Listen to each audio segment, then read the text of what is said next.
Fade in on a windy sky. Samuel Tarly is going for a bloody morning jog. He finds some bastard having a sit down and holding his decapitated head. He gets attacked, but the baddie gets tackled and someone sets him on fire.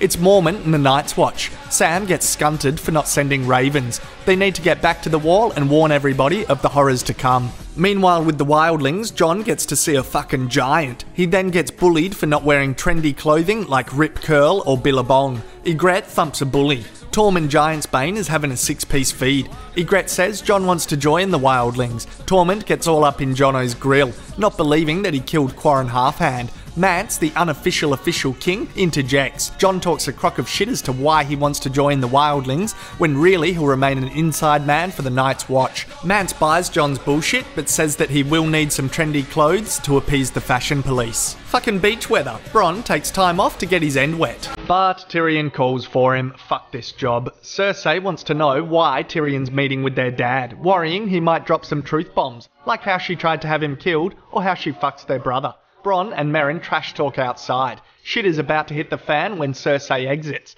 Damn, wanted to see Bronn kill him. Tyrion wants Bronn to protect him more than ever. Bronn says, yeah mate, you better give me a fucking pay rise. Cut to a stumpy hand. Davos forgot to pack sunscreen. All good, he gets rescued. Salladhor Saan is his saviour. Sad to hear Davos lost a son in battle. Davos asks to be taken to Stannis. Salladhor says fuck that bloke, he's a loser and pussy whipped by the Red Woman. Davos says you're not wrong, but what if I kill her? Salladhor wants no part in any of this bullshit. Atop a hill, Robb and Roose talk war strategy. Robb wants a fight. Dead wankers everywhere. Robb arrests his mum for freeing Jaime Lannister and provoking these shit times. One bloke is still alive. It's Qyburn, the mad scientist. Tywin and his son sit in silence, struggling to address their feelings. Bloody classic relationship. Finally, there's some small chat. Tyrion wants some fucking gratitude for putting in a good fight at Blackwater, and wants to be heir of Casterly Rock. Tywin fucking gives him a spray,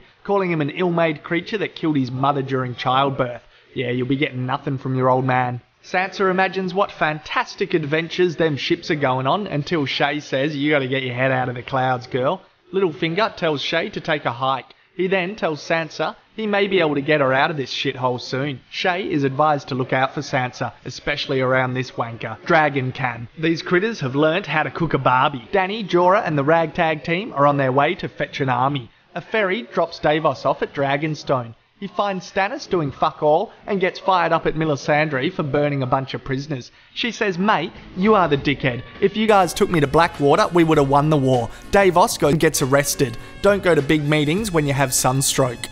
Cut to an asshole in a box. Joffrey wonders why Marjorie is getting out of her box. She talks to a kid whose dad died in the war and gives him an action figurine. Hopefully, her and Joff can become the Angelina Jolie and Brad Pitt of Westeros. At dinner, Cersei wonders why the hell anyone would help poor people. She can't understand, because Lannisters are greedy, narcissistic, elitist fuckwits. Dany meets the Unsullied Army. They are trained to use many weapons, have no balls, and feel no pain when their nipples are cut off. As a test, they also kill babies. Dany doesn't like this, but will ponder buying the army. At the Sunday markets, a little girl gives Dany a Kinder Surprise. She's about to crack it open, but it gets knocked from her hands. A fucking creepy crawly comes out, charges, and gets stabbed. The little girl turns freakish and does a bloody runner. It was Sir Barristan that saved Dany. He wants to give her a hand and join her Queen's Guard. End. Once I've finished the recaps, I will do an overall season review, so bloody subscribe to my channel, like me on Facebook, follow me on Twitter, all of that shit. See ya!